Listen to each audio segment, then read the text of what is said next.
Bonsoir mesdemoiselles, bonsoir messieurs. Eh bien, vous voici comme annoncé à l'Élysée-Montmartre pour une soirée de catch au cours de laquelle nous pensons vous présenter deux combats. D'abord celui qui se déroule en ce moment, dont nous allons vous donner le nom des protagonistes. C'est un combat national en 30 minutes ou un tombé dans la catégorie des mi-moyens. Il oppose Gaston Maujean, qui a une culotte rouge que vous voyez actuellement en train de marteler son adversaire au sol. Il oppose Gaston Maujean, international de 82 kilos, au jeune Guy Cavillier. Cavillier qui est le grand espoir de la catégorie. 71 kilos pour Cavillier, 72 kilos pour Gaston Maujean. L'arbitre, vous l'avez reconnu, est monsieur Lallemand. Le combat se déroule à l'Élysée-Montmartre, comme je vous le disais.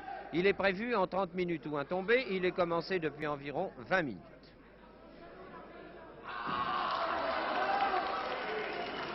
Maujean vient de se séparer de Cavillier de la façon que vous avez vu.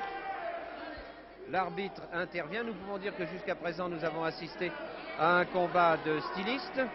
Culotte de panthère pour Cavillier. Culotte rouge sang pour Gaston Maujean, actuellement en bonne position sur le sieur Cavillier. Les jambes de ces messieurs nettement entremêlées.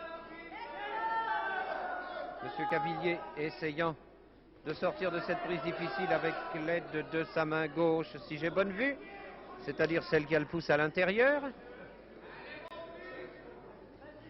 Maujean continue de triturer son adversaire. 30 minutes ou un tombé, je répète.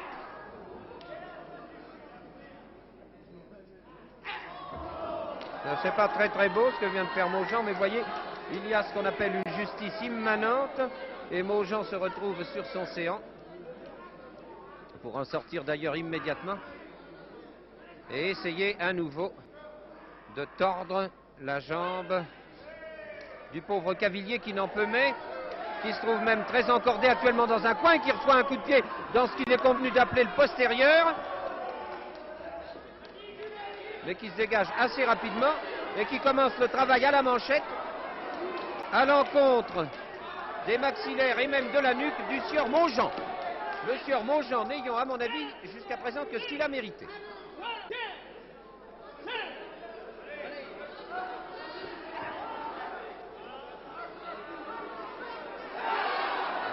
Voilà une belle torsion du cou. Et voilà pour apprendre à écouter aux portes. En vieux français, Maujean, ça veut dire le mauvais Jean, le vilain Jean. Heureusement, Maujean porte aussi un autre prénom qui est celui de Gaston. Et on sait à quel point les Gastons sont respectables. Voilà l'Allemand qui a failli en prendre aussi pour son compte, ce qui ne l'empêche pas de compter en français. Maujean travaille du poing comme le rhinocéros de sa corne, c'est-à-dire qu'il le lance en avant sans comprendre. Le malheur, c'est que la tête de Cavillier se trouve dans la trajectoire du 10 points, exactement comme le haut de forme de Roté sous le bâton blanc de l'agent.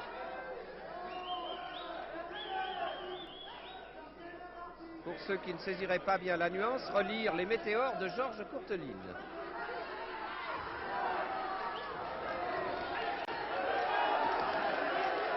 Et voici Maujean qui semble en train de prendre une correction,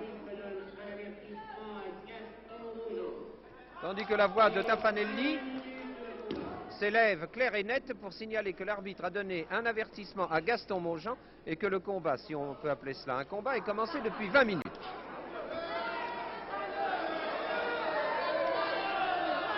Cuvillier en prend plein la figure, ce sont des gifles.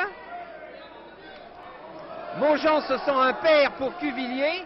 Cuvillier en prend plein la figure, mais si j'étais Maujean, je craindrais un peu de me retrouver à la fin de ce combat, Maujean comme devant.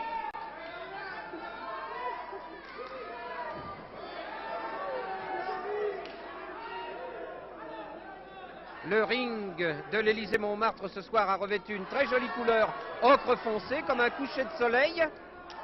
Ah, très jolie chose de l'Allemand. Ah, mais oui.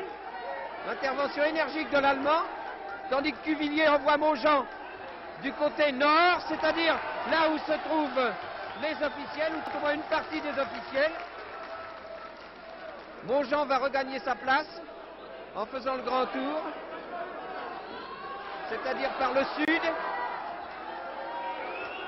par l'est d'abord, par le sud probablement ensuite. Non, non, Maujean rentre sur le ring par le sud-est.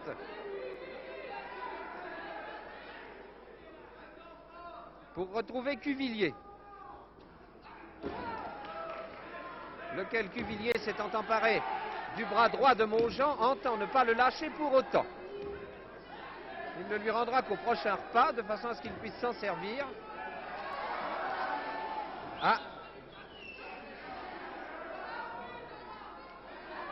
Ah, les oranges pleuvent. Remarquez, on les confond avec le tapis de sol, qui est justement d'une très belle couleur orange.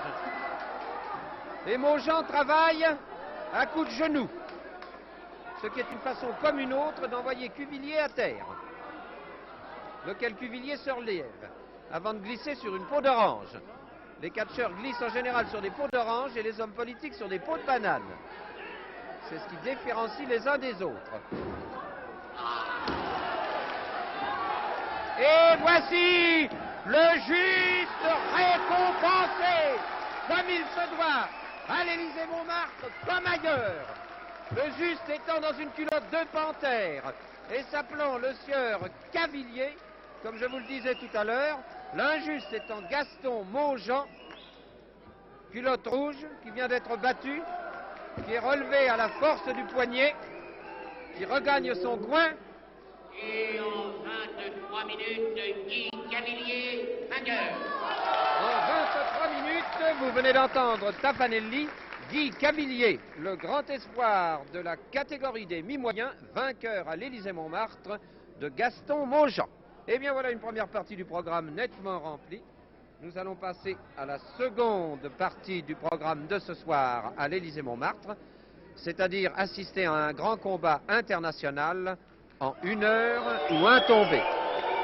Maujean qui se fait copieusement siffler, Maujean qui adopte des poses d'empereur romain, mais de mauvais empereur romain.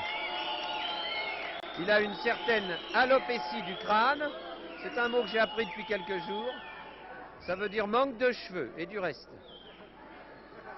Tandis qu'apparaissent sur le ring 2 messieurs que vous connaissez bien, qui sont des garçons charmants. L'un a nom Gilbert Leduc, il est ici à droite, il pénètre sur le ring, il a un petit pansement sur l'arcade sourcilière, je vous dirai pourquoi dans un instant. Gilbert Leduc est le champion du monde des lourds légers. Il sera opposé, le voici, Gilbert Leduc. Soirée payante bien entendu, avec 2 grands combats, Peruano Labarba et Chauveau contre qui? Laurent Dautrille contre André Chauveau, demain à 21h. Et voici un grand combat en 1 heure ou un tombé.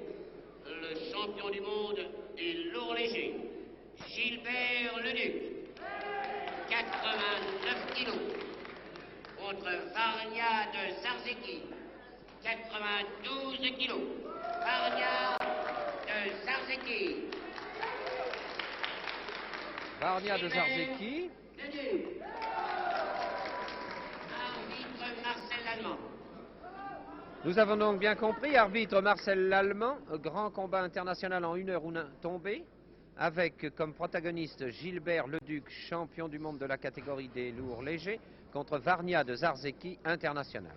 92 kilos pour Leduc, 91 kilos pour Varnia de Zarzeki. Arbitre Marcel Lallemand à l'Élysée-Montmartre. Zarzeki châtain, culotte noire, Gilbert Leduc châtain, moins de cheveux, pansement sur l'arcade sourcilière, culotte verte, c'est-à-dire que les 2 culottes vous paraissent à peu près semblables sur votre écran. Zarzeki de face, Leduc de dos, Leduc à terre, Zarzeki à terre. Pendant quelques instants, je vais bien vous préciser les 2 catcheurs.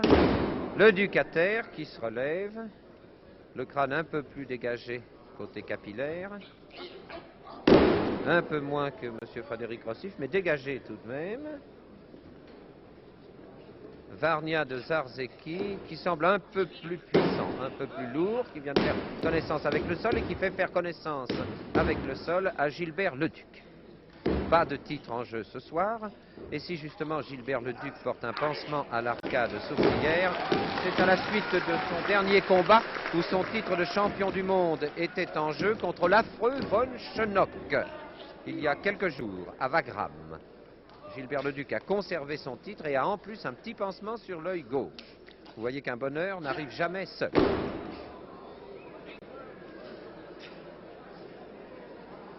Logiquement, nous devons avoir affaire à un très beau combat ce soir, un combat de stylistes et d'hommes forts, en tout cas d'hommes parfaitement réguliers. Joli Leduc!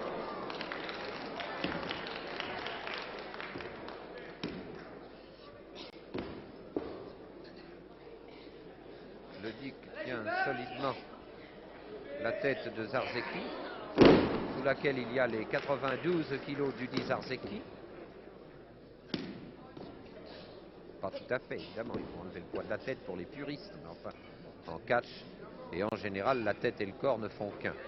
Il est assez rare que ces deux parties d'un individu se trouvent séparées. Joli, joli, une gifle du plat du pied, qui permet à Marcel Lallemand de compter jusqu'à 4 et de nous faire entendre sa belle voix, comme le corbeau de la fable, soit dit sans méchanceté.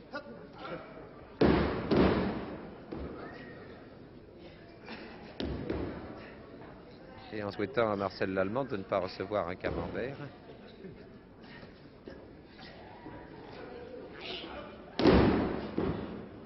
Tout autre fromage.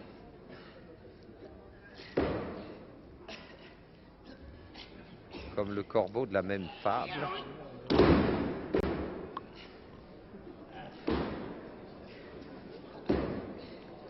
Gilbert Leduc à terre, le bras droit, nettement trituré par la prise de Zarzeki, mais qui réussit tout de même à se débarrasser, qui a essayé de se débarrasser de cette prise et sans y parvenir, comme vous le voyez. Quand Zarzeki tient quelque chose, il le serre en général assez fort. Il a été enfant de cœur, mais il y a longtemps. Maintenant, il est catcheur. Il est resté honnête. Joli, joli.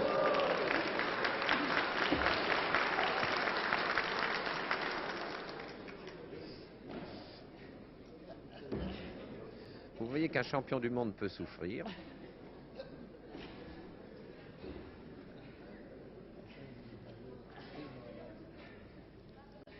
Comme ont souffert cet après-midi à Roland-Garros, deux grands champions. Je ne sais pas si vous avez eu les résultats complets, je vous les donne en passant. Flamme a gagné et Davidson a gagné également sa demi-finale contre Cooper. Nous aurons donc samedi une finale aux internationaux de France, Flamme, Davidson. Flamme ayant battu Rose et Davidson ayant battu Cooper en 5-7 l'un et l'autre, après deux très très beaux matchs. Ceci dit, revenons à nos moutons, qui pour l'instant s'appellent, comme vous le savez, Gilbert Leduc et Varnia de Zarzeki. Varnia de Zarzeki tenant enserré dans ses cuisses la tête de Gilbert Leduc, champion du monde de la catégorie, comme vous le savez. Marcel Lallemand ayant peu à intervenir, ce qui classe tout de suite ce combat, qui est de parfait styliste et de parfaite correction, avec un rien de force, comme vous pouvez également vous en apercevoir.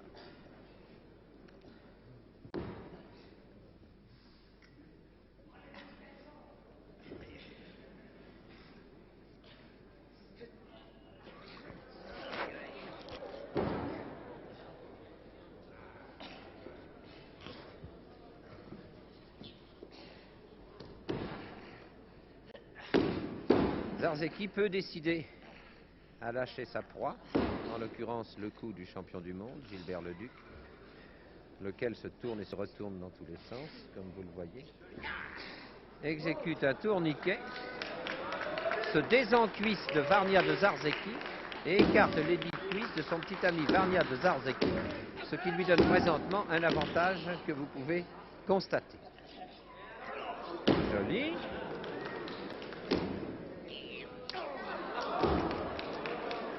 De Zarzeki n'a trouvé que la manchette pour sortir de cet écartèlement. Ça n'a pas semblé être tout à fait du goût de Gilbert Leduc. Il est évident qu'avec le pansement qu'il a sur l'arcade, il préfère le catch de mouvement et de force au catch de manchette.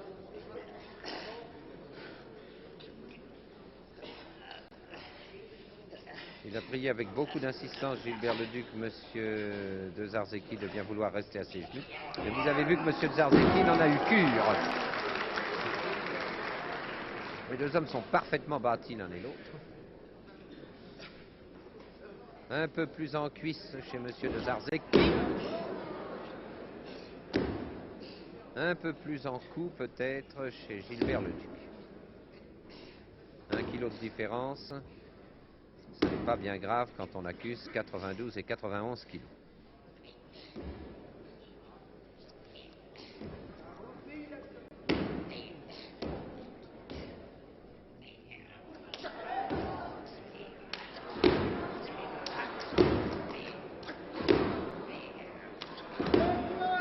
Si Gilbert Leduc ne perd pas son pansement, voilà qui est fait, vous voyez.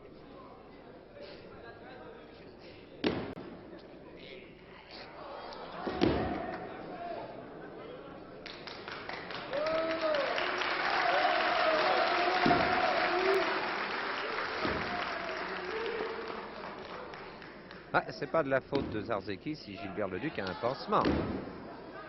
Ni si c'est à peu près la seule manière pour de Zarzeki de sortir de cette prise assez difficile que vient de lui porter le champion du monde.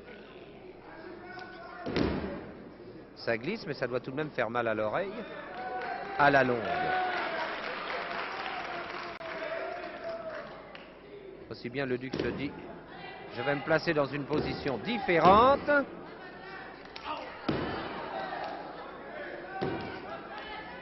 Ce qu'il vient de faire. Et à chaque tentative de Zarzeki, vous voyez ce qui se passe. Je répète que ce combat est prévu en 1 heure ou un tombé. Voilà qui est assez compliqué, qui ne saurait durer longtemps.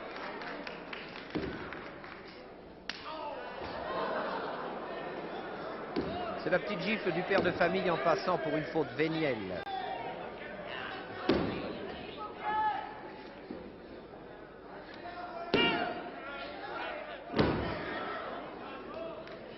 Ça, jusqu'à présent, on peut dire que M. Gilbert Leduc tient le bon bout. Ça durera ce que ça durera. Ces messieurs arriveront peut-être à sortir l'un de l'autre. Vous le voyez, voilà qui est fait. Monsieur l'Allemand, regardant si la blessure d'il y a quelques jours de Gilbert Leduc l'autorise à continuer ce combat, il semble que oui.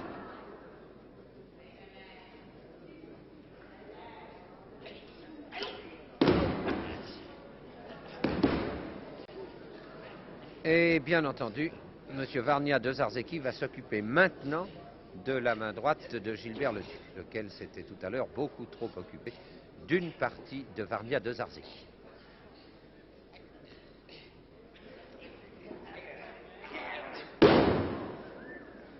Le travail de la main blanche va probablement commencer.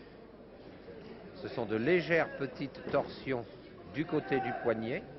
C'est assez agréable quand on ne force pas trop. Mais entre deux messieurs de ce poids, et bien décidés à empêcher leur sang de circuler, c'est plus douloureux.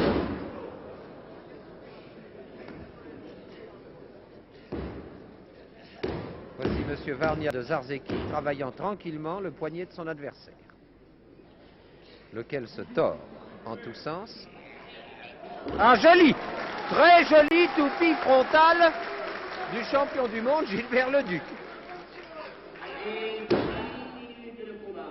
De la voix claire et noble de M. Tafani.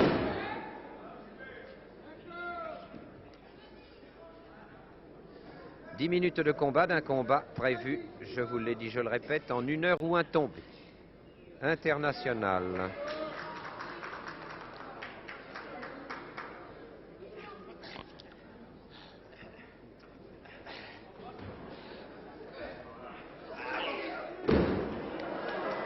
On me signale à l'instant que Varnia de Zarzeki, qui vient d'être expédié au tapis côté sud, et Baron Madjar.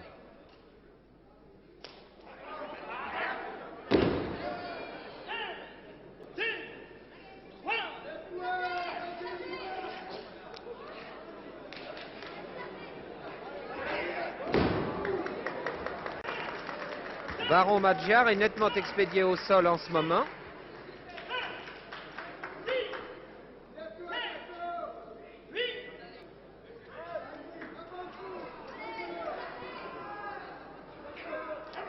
Nous avons donc un champion du monde contre un Baron Madjar, lequel Baron Madjar se met nettement en colère, travaille de la manchette, mais le champion du monde répond immédiatement.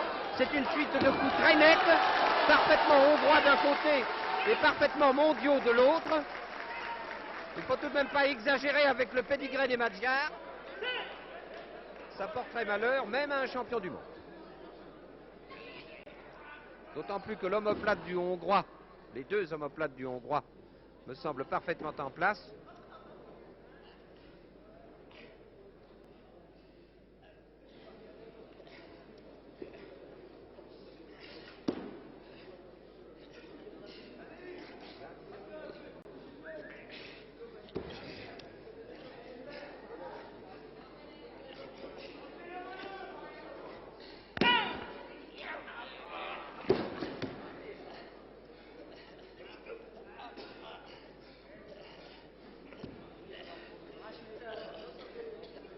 Les aiguilles tournent tout au long de ce combat prévu en 1 heure ou un tombé, je vous le rappelle. L'arbitre tourne aussi, mais lui autour des deux catcheurs, chacun tourne comme il peut. Les catcheurs tournent autour l'un de l'autre, vont avoir probablement du mal à se dépêtrer de cette prise mutuelle.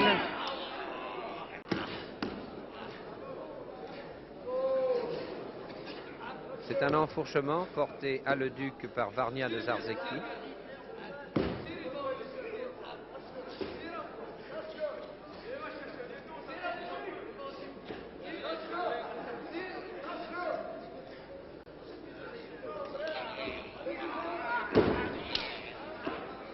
Comme deux poissons dans une poêle, encore un peu vivant. Varnia de Zarzeki ne lâche pas sa prise. Les barons Madjar sont mauvais de la cuisse ce soir.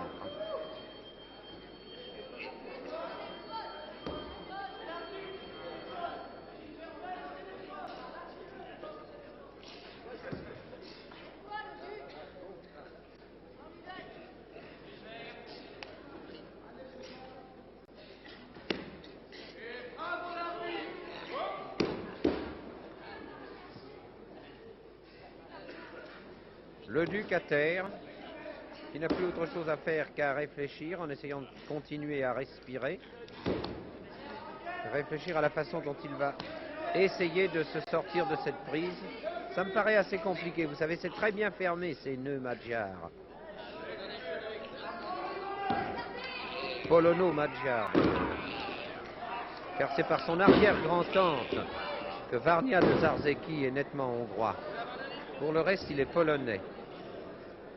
Et français depuis peu.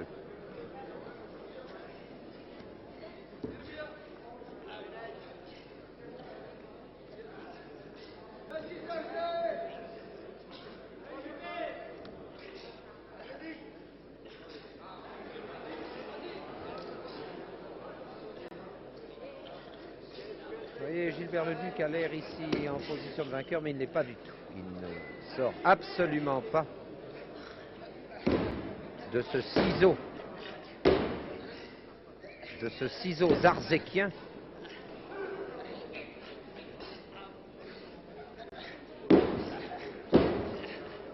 Et malgré ses appels répétés du pied, des deux pieds.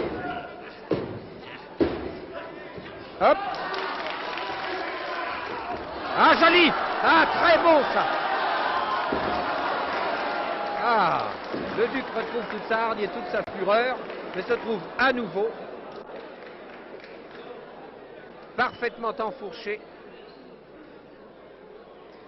par le baron moldo-valak polono-bulgare. Et un tantinet Magyar dont on pourrait croire qu'il porte des moustaches, mais c'est simplement parce qu'il a la bouche entrouverte et que ça fait un peu plus noir sur votre écran.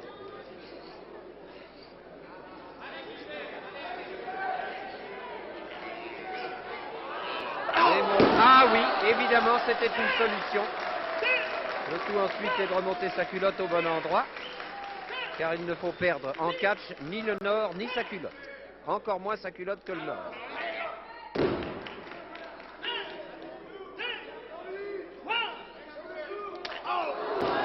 Ah, ouais.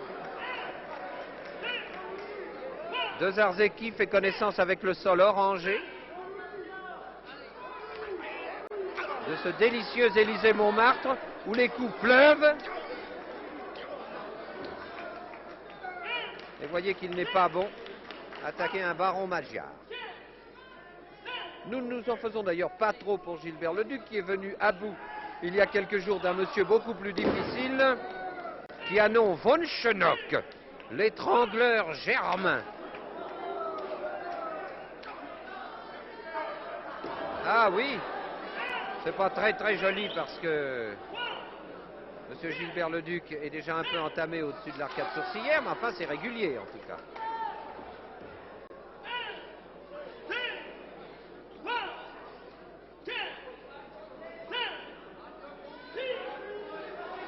Mais il crie comme un Allemand, effectivement, cet arbitre.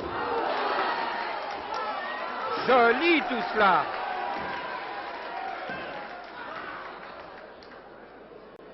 Eh oui, Gilbert Leduc avait l'offensive et presque la victoire, mais comme vous voyez, il tenait Zarzeki enfourché dans ses cuisses, mais c'était insuffisant.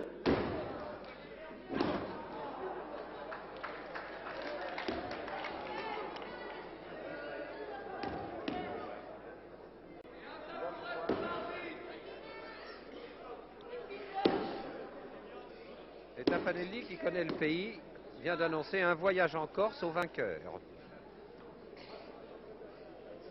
Ce qui décuple bien entendu les forces des deux adversaires. Gilbert Leduc ne connaissant pas la Corse et pensant pouvoir aller en Corse à l'aide de la main de Varnia de Zarzeki, à condition qu'il la rende suffisamment blanche pour cela. Il n'ira pas d'ailleurs jusqu'à emmener la main de son adversaire dans l'île de beauté, ce qui serait très vilain. On a connu en catch qu'un seul découpeur. Il s'appelait Monsieur Novotny.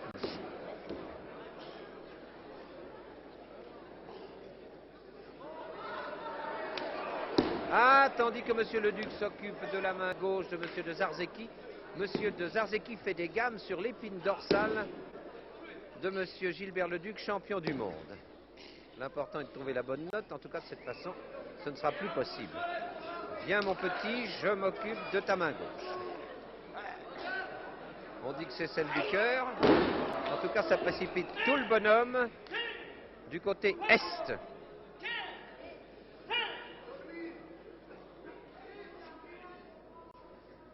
Car un ring possède bien entendu 4 points cardinaux, comme vous le savez, le sud, le nord, l'est et l'ouest. L'arbitre étant au nord-est tout à l'heure et actuellement plein nord.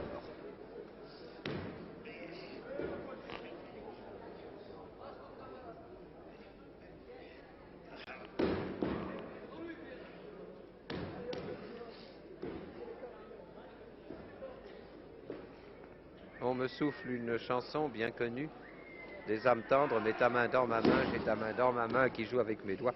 Enfin tout ça, voyez-vous, c'est du passé. Pour l'instant, nous sommes à l'Élysée-Montmartre et la main de l'un des deux catcheurs, qui doit être d'ailleurs celle de Zarzeki, se trouve non pas dans la main de l'autre, mais enserrée dans ce qu'on appelle le jarret. Le jarret, c'est un peu l'intersection de la cuisse et du mollet, si j'ose dire. En tout cas, ça présente une position difficile pour s'en sortir. C'est M. de Zarzeki qui est actuellement en mauvaise position. Je vous parlais tout à l'heure des 4 points cardinaux. Il y a un point cardinal que les catcheurs aiment particulièrement, c'est l'Est.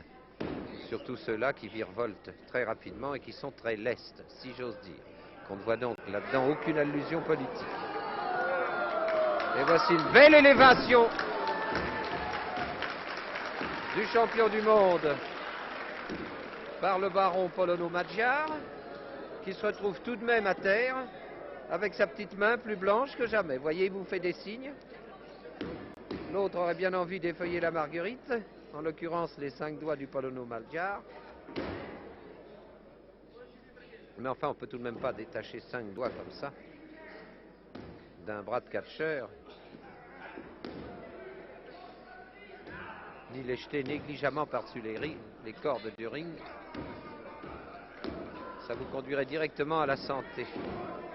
Car ça fait aussi partie des choses interdites. Il y a peu de choses interdites en catch, vous le savez, mais on n'a pas le droit de détacher un à un les doigts de son adversaire.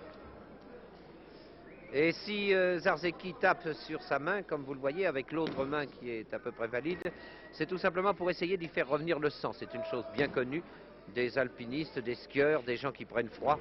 On se tape sur le nez ou on se tape sur les bras. Zarzeki enlève tout le paquet, mais ça ne l'empêche pas d'être parfaitement pris et de ne pouvoir absolument pas sortir de cette prise que je qualifierais de royale si justement celui qui l'a porté n'était le duc. On ne peut pas donner l'épithète de royal à un duc. Disons que c'est une prise ducale, c'est déjà pas si mal. Surtout en Italie, du côté du palais des Doges. Le duc souffre. Le baron semble moins souffrir. Et bien ça va mieux pour le baron, voyez-vous. C'est le duc actuellement qui se trouve en mauvaise posture et qui va probablement payer. Car on ne malaxe pas impunément la main gauche d'un baron moldovalaque et un tantinet polono-magyar. Ce sont des choses que même un duc ne peut pas se permettre, surtout sous l'œil d'un Allemand. Vous voyez où ça mène.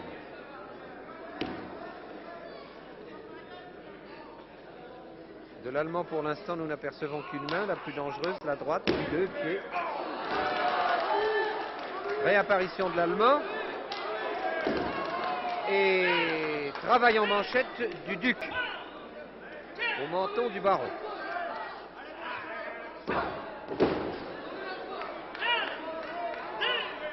Lequel est rejeté au sol comme un sac de linge sale.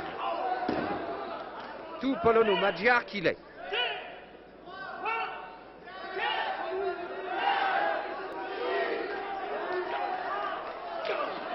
J'aimerais entendre compter monsieur l'Allemand en hongrois. Nous savons beaucoup de choses à la télévision, les uns et les autres, mais pas le hongrois. Sauf, bien entendu, monsieur Frédéric Rossif qui sait tout.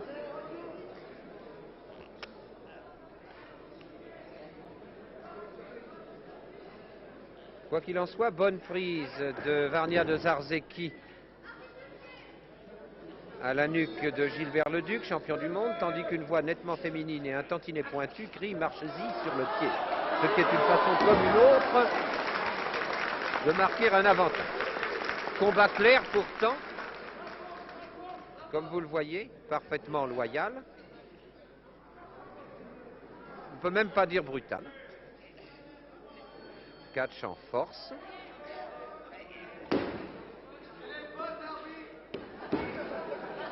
Et qui nous change un peu de ce que nous avons vu il y a quelques jours dans une atmosphère de délire. Et à ce propos, je demande aux téléspectateurs qui nous écrivent pour protester contre les décisions de l'arbitre ou la façon de se conduire des catcheurs, que nous n'y sommes tout de même pour rien.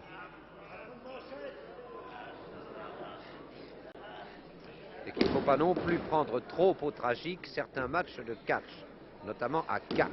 Il faut quand même garder son sang-froid, et au cirque, et devant les récepteurs. Ceci dit en passant, revenons au catch à 2.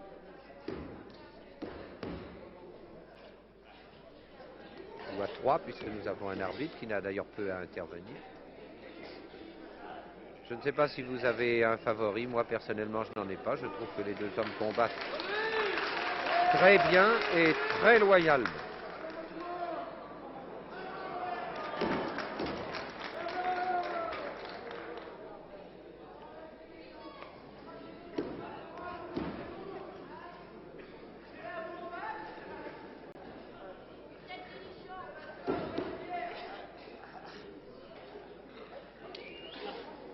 Gilbert Leduc tente de se relever, se relève, tient fermement le bras gauche de Varnia de Zarzeki, lequel dans son bras droit, ou de sa main droite plutôt, tient le poignet gauche de Gilbert Leduc. On peut dire que les deux hommes travaillent à la force des poignets actuellement. Ça durera ce que ça durera.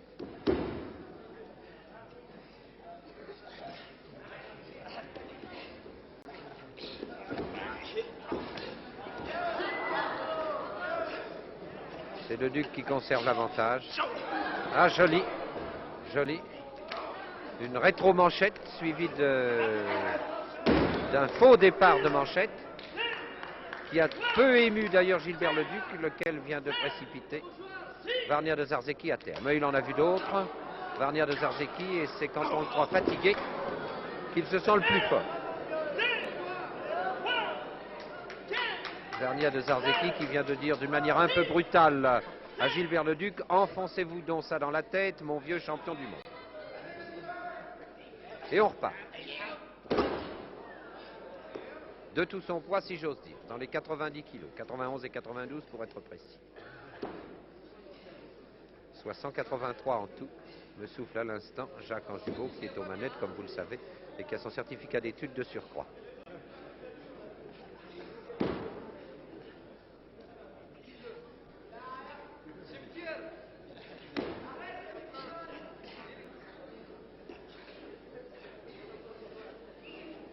Gilbert Leduc à terre, semblant souffrir tout de même un peu. Ce combat est commencé maintenant depuis un peu plus d'une demi-heure. Les torses des deux hommes sont ruisselants de sueur. Il fait un peu lourd ce soir ici. Et sous la lumière des projecteurs, les deux hommes se donnant d'ailleurs à fond, comme vous pouvez le constater,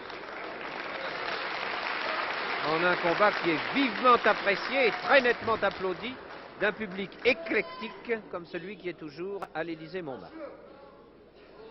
Que ce soit pour de la boxe, pour du catch ou pour toute autre chose, car il y a ici également des championnats de domino.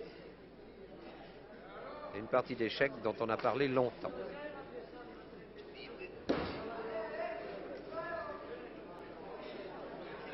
Qui opposait l'Italien Don Biardo à l'Argentin Fra Filippi.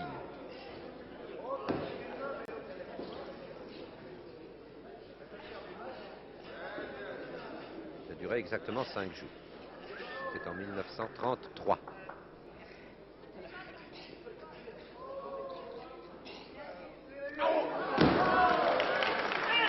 Et pendant que je vous rappelais inutilement d'ailleurs ces choses que vous savez fort bien, Gilbert Leduc expédiait à terre le baron Polono Moldo Maggia, lequel s'y retrouvait après s'être relevé 15 secondes plus tard, mais en compagnie du champion du monde. Lâche le pas, comme on dit en bon français.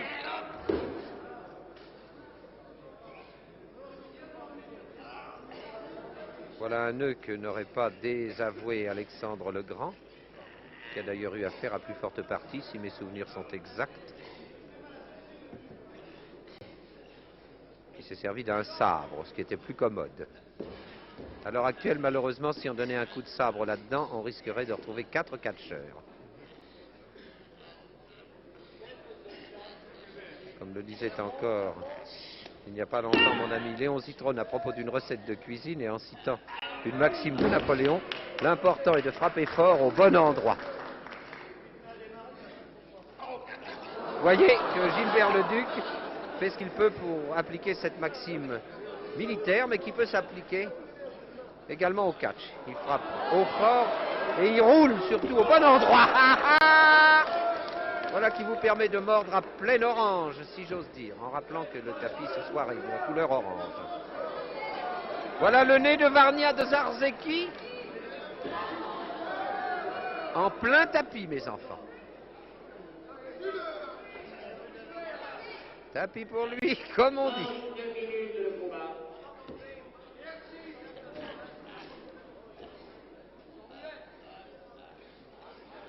Et je cite mes sources: Toujours mon bon ami Jacques Anjubot aux manettes dans le car, avec qui je suis relié par le casque et qui a bu 2,5 avant d'entamer ce reportage. Ce qui lui donne beaucoup d'esprit et ce qui m'aide également.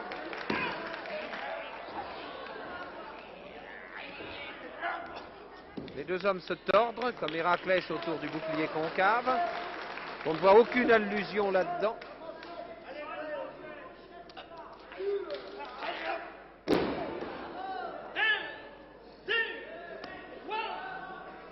Simplement un léger rappel de choses helléno-troyennes. Ça commence à sentir la fin. Pour qui? Très probablement pour Varnia de Zarzeki. Car tout de même, je vois mal le champion du monde Gilbert Leduc s'étant défait de Von Schonock il y a quelques jours, étant battu par Varnia de Zarzeki, qui est un très bon catcheur, bien entendu. Enfin, il y a plus d'assurance, il semble, en cette fin de combat, plus de certitude en soi, plus de maîtrise chez le sieur Gilbert Leduc. Je peux me tromper, on sait qu'en sport, on se trompe souvent. Il me semble que je sens plus d'assurance chez Gilbert Leduc, qui porte plus facilement les 91 kilos de son adversaire. À moins que Varnia de Zarzeki ne joue les affaiblis. Bon, tout est possible avec les Polonos, Moldo, Valak et Hongrois de surcroît. C'est bon ça. Joli. Ah non, un champion du monde ne s'abat pas comme ça, même à la manchette. En tout cas, nous assistons à quelque chose de très joli. Erreur, Varnia. Il ne fallait pas aller là. Erreur, Varnia, vous êtes battu. 1, 2 et 3. Varnia de Zarzeki, sous une pluie d'orange, est battu, régulièrement battu, très bellement battu d'ailleurs par un champion du monde, n'a pas démérité pour autant. Gros plan, s'il vous plaît, monsieur Anjubot, sur le vainqueur. Merci. Sur le vainqueur, Gilbert Leduc. Je rappelle que le titre n'était pas en jeu ce soir. Je pense que vous avez assisté à un bon combat de catch. Je laisse parler Tafanelli. Gilbert Leduc, vainqueur. Vainqueur. Et vous voyez qu'il y a des catcheurs qui sont d'honnêtes catcheurs, qui se conduisent fort bien, qui se serrent bien la main à la fin d'un combat, sans éprouver pour autant le besoin de venir s'attaquer par derrière, ni se mordre aux cuisses ou aux genoux, qu'il y a aussi de bons publics, comme celui que nous avons ce soir, qui ne profitent pas de la situation pour jeter des tabourets sur le ring, à peine en passant par-ci par-là quelques pots d'orange, mais ça fait travailler le commerce. Ici, l'Élysée Montmartre, Claude Darget qui vous parlait sur des images de Pierre Sabac et qui vous dit bonne nuit.